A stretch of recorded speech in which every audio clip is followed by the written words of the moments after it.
दर्शकों, आज मैं आपसे कुछ नहीं बोलूंगा।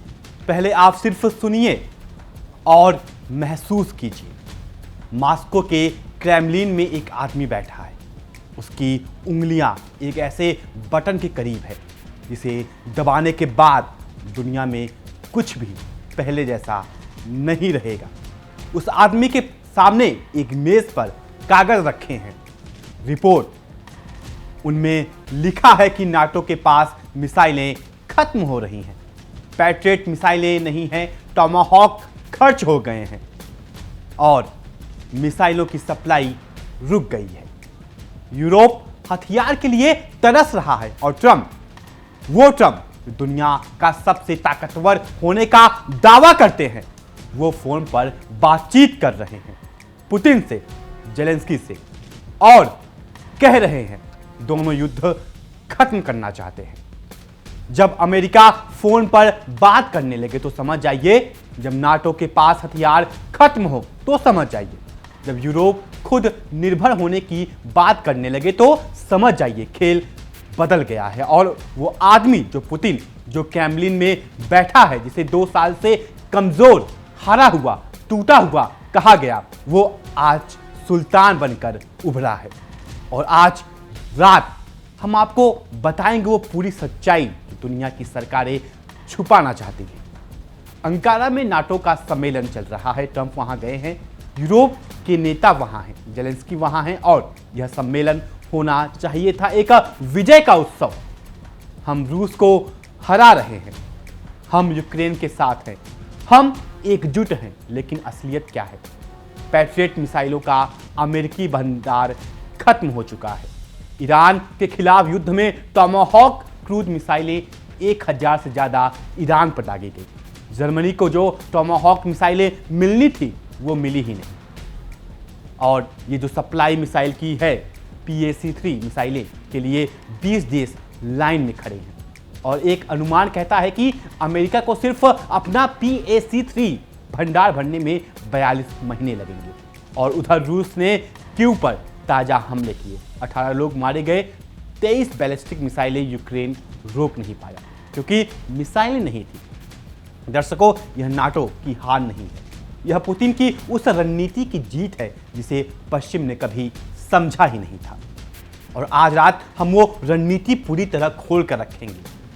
सबसे पहले उस खबर से शुरू करते हैं जो सोमवार को आई और जिसने दुनिया को हिला दिया। रूस ने कीव पर ताजा हवाई हमले किए, कम से कम 18 लोगों की मौत हो गई, दर्जनों घायल हुए। और जेलेंस्की ने जो बात कही वो सबसे ज्यादा चौंकाने वाली है। उन्होंने कहा कि यूक्रेन 23 बैलिस्टिक मिसाइलें इंटरसेप्ट नहीं कर पाया। 23 मिसाइलें, और कारण इंटरसेप्ट मिसाइलों की अपर्याप्त आपूर्ति। दर्शकों, यह वो यूक्रेन है जिसे अमेरिका और यूरोप ने अरबों डॉलर के हथियार दिए। यह वो यूक्रेन है जिसके लिए नाटो ने सिर्फ खजाने नहीं खोले बल्कि सब कुछ खोल दिया। और आज उसी यूक्रेन के पास रूसी मिसाइलें रोकने के लिए पर्याप्त इंटरसेप्ट नहीं है। 18 मारे गए और पुतिन मॉस्को में बैठे हैं ठंडे मन से अगले कदम की योजना बनाते हुए। जेलेंस्की ने नाटो सम्मेलन से पहले जो अपील की वो पूरी दुनिया को बता रही है कि यूक्रेन की स्थिति कितनी नाजुक है। उन्होंने लिखा, यह बहुत ज़रूरी है कि दुनिया, खासकर अमेरिका और यूरोपीय सहयोगी, अंकारा नाटो सम्मेलन से आसमान की रक्षा के लिए मजबूत फैसले के साथ निकले। दर्शकों, यह भीख है, यह गिड़गिड़ाना है। वो नेता जो 3 साल से कह रहा था हम जीतेंगे, हम नहीं रुकेंगे, हम सिर्फ हथियार दीजिए, आज वो नाटो से मिसाइलें मांग रहा है। क्योंकि मिसाइलें नहीं हैं, क्योंकि आसमान की रक्षा नहीं हो पा रही है, क्योंकि पुतिन की बैलिस्टिक मिसाइलें कीव की इमारतों में घुस रही हैं। और नाटो के पास देने के लिए कुछ भी नहीं बचा। दर्शकों, अब वो सबसे बड़ी खबर, सबसे डरावनी खबर सुनिए जो नाटो सम्मेलन के इर्द गिर्द उड़ रही है। यूरोप में गहरी चिंता है कि अमेरिका का रक्षा उद्योग अब नाटो सहयोगियों को वो हथियार नहीं दे पा रहा है जिनका वादा किया था। अमेरिकी भंडार यूक्रेन और ईरान के युद्धों की वजह से खाली हो गए हैं। पैट्रियट एडवांस कैपेबिलिटी 3 मिसाइलें जो यूक्रेन में रूसी मिसाइलें रोकने के लिए और यूरोप की रक्षा के लिए जरूरी है, अमेरिका ने ईरान युद्ध में करीब 50% खर्च कर दी अप्रैल तक, यानी आधा भंडार खत्म। और इन्हें भरने सिर्फ अमेरिका का अपना भंडार भरने में 42 महीने लगेंगे। 42 महीने, 3.5 साल। दर्शकों, अगर रूस ने अपनी यूरोप पर कदम बढ़ाया तो यूरोप के पास रोकने के लिए क्या है? यह सवाल नाटो के हर नेता को हर रात सोने नहीं दे रहा है। दर्शकों, टोमाहॉक क्रूज मिसाइलों की कहानी सुनिए और सुनकर सच में हंसी आएगी और रोना भी आएगा।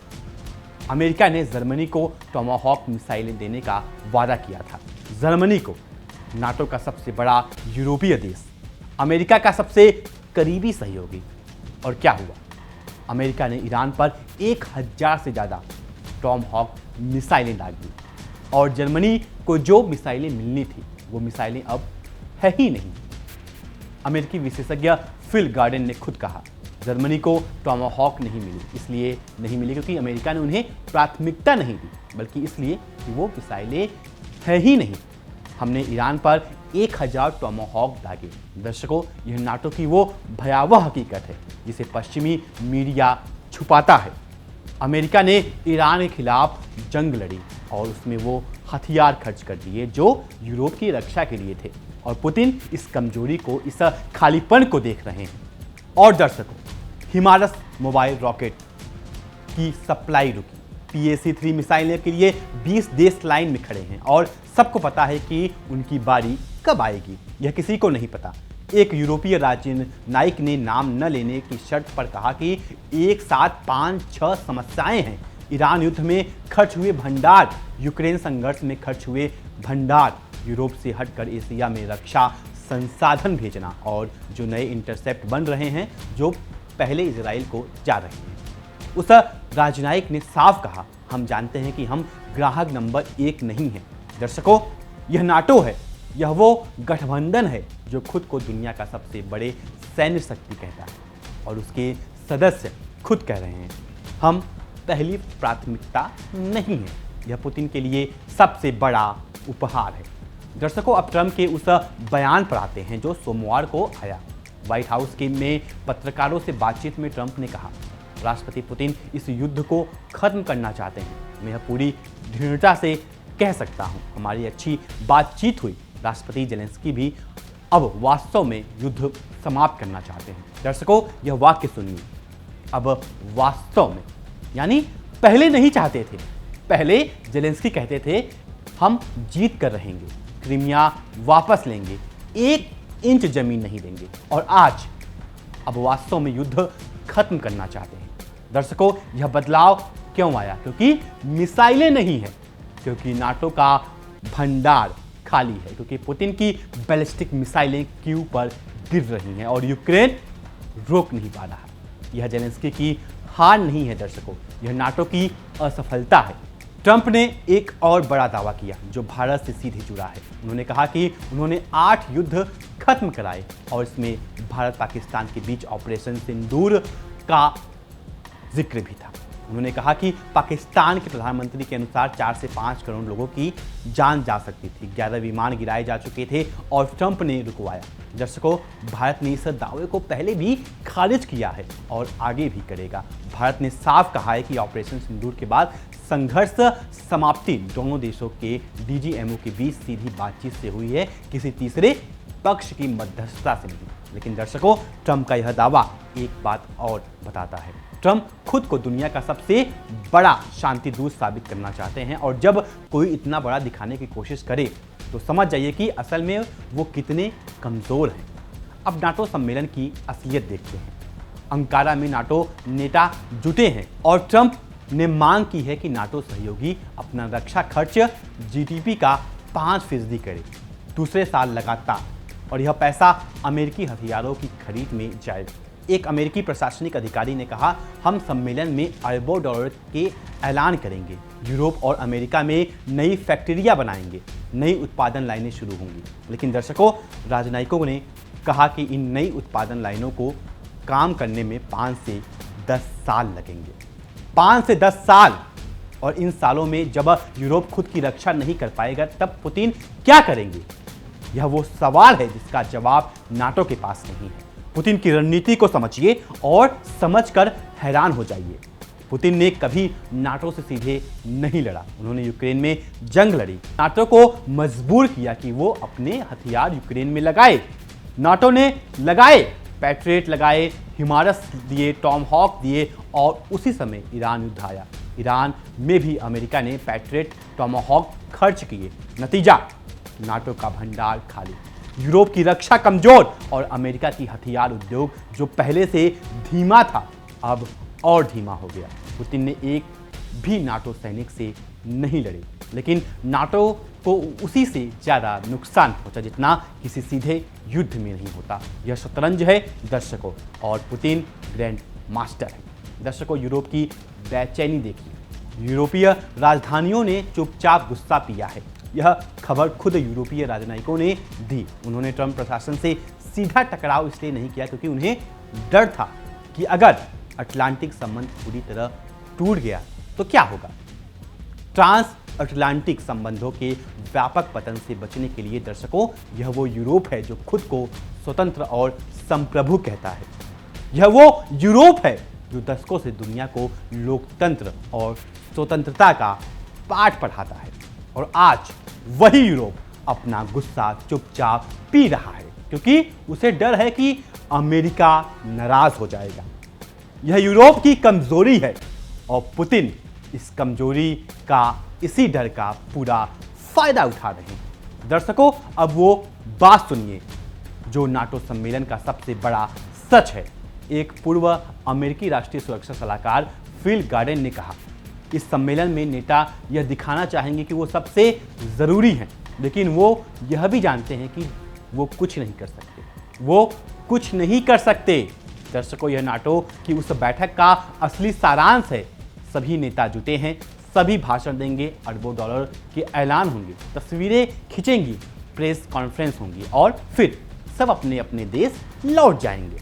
यूक्रेन के पास फिर भी मिसाइलें नहीं होंगी। यूरोप की रक्षा में खालीपन रहेगा और पुतिन अगली चाल की तैयारी करेंगे।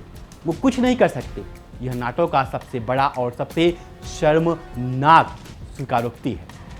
दर्शकों, पुतिन के परमाणु सिद्धांत की बात करते हैं और यह बात आज के सबसे जरूरी संदर्भ में करते हैं। रूस का परमाणु सिद्धांत साफ कहता है, अगर रूस के अस्तित्व को खतरा हो, अगर रूस की जमीन पर पश्चिमी हथियारों से हमला हो, अगर रूस की परमाणु क्षमता को निशाना बनाया जाए तो रूस परमाणु हथियार इस्तेमाल करने का अधिकार रखता है। अब सोचिए, यूक्रेन रूस के भीतरी इलाकों में हमले कर रहा है। मॉस्को के पास सैटेलाइट सेंटर पर हमला हुआ, तेल रिफाइनरियां जलाई गईं और यह सब पश्चिमी हथियारों से। दर्शकों, पुतिन के पास 6000 परमाणु वॉरहेड हैं।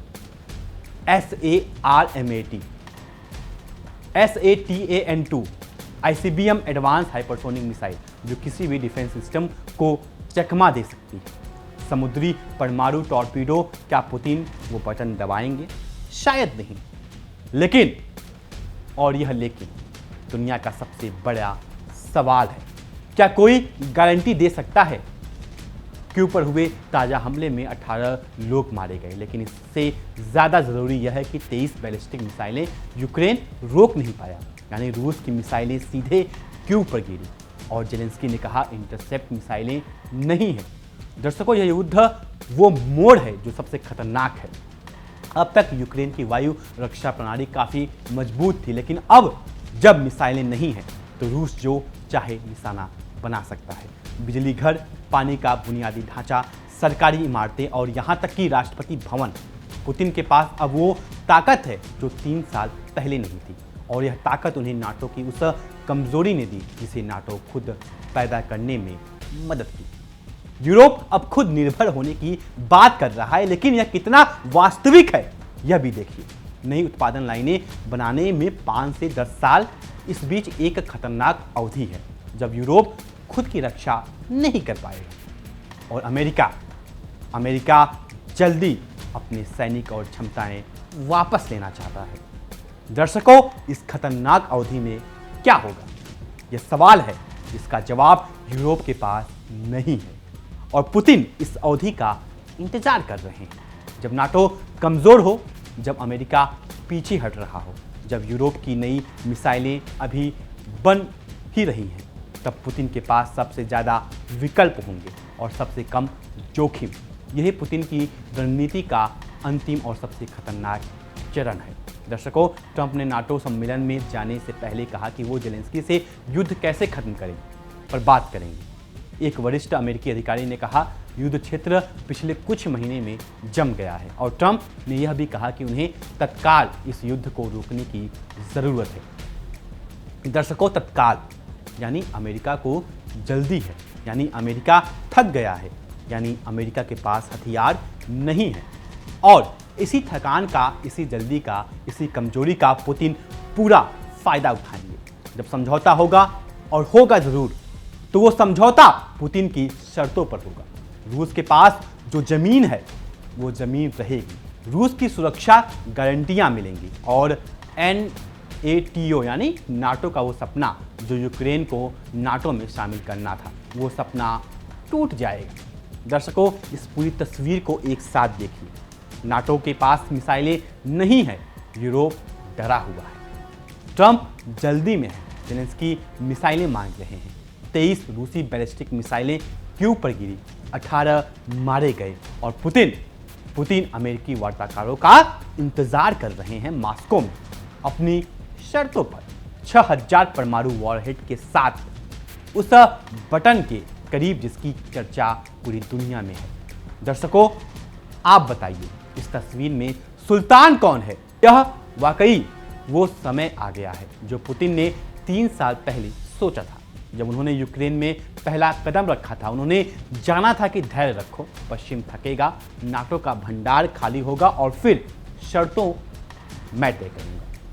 दर्शकों, नाटो का सम्मेलन होगा, बड़े बड़े भाषण होंगे, अरबों डॉलर के ऐलान होंगे, ट्रंप और जेलेंस्की मिलेंगे, तस्वीरें खींचेंगी और फिर सब लौट जाएंगे। यूक्रेन के पास फिर भी मिसाइलें नहीं होंगी, यूरोप की रक्षा में फिर भी खालीपन रहेगा, नाटो का भंडार फिर भी खाली रहेगा और पुतिन मॉस्को में बैठकर अगली चाल की तैयारी करेंगे। वो बटन, वो परमाणु बटन जो जहां है वहां है, पुतिन की उंगली उस बटन के करीब और नाटो, यूरोप, नाटो, अमेरिका सब जानते हैं और इसलिए ट्रंप फोन कर रहे हैं, इसलिए नाटो बैठक कर रहा है, इसलिए जेलेंस्की मांग कर रहे हैं, क्योंकि पुतिन को रोकना है और पुतिन को रोकने का रास्ता उनसे बात करना है, उनकी शर्तें सुनना है।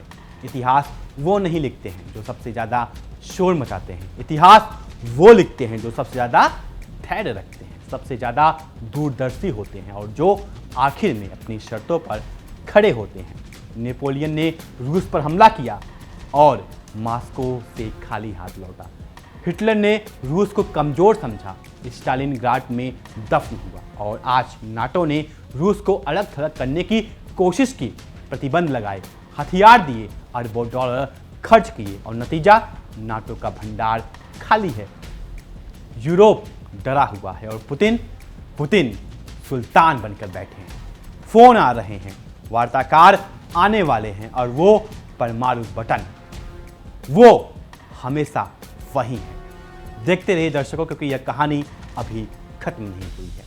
फिलहाल हमारे इस खास विश्लेषण में आज के लिए सिर्फ इतना ही। आपको क्या लगता है, क्या पुतिन परमाणु बटन दबाएंगे या नहीं? अपना राय कमेंट सेक्शन में जरूर साझा करें। वीडियो अच्छी लगी हो तो वीडियो को लाइक करें, चैनल को सब्सक्राइब करना ना भूलें। तब तक के लिए नमस्कार। देखिए इंडिया डेली 24/7 अब आपके स्मार्ट टीवी पर। इंडिया डेली मौजूद है सभी डिजिटल प्लेटफॉर्म पर लाइव और लगातार। इंडिया डेली 24/7 हर दिन राष्ट्र को समर्पित।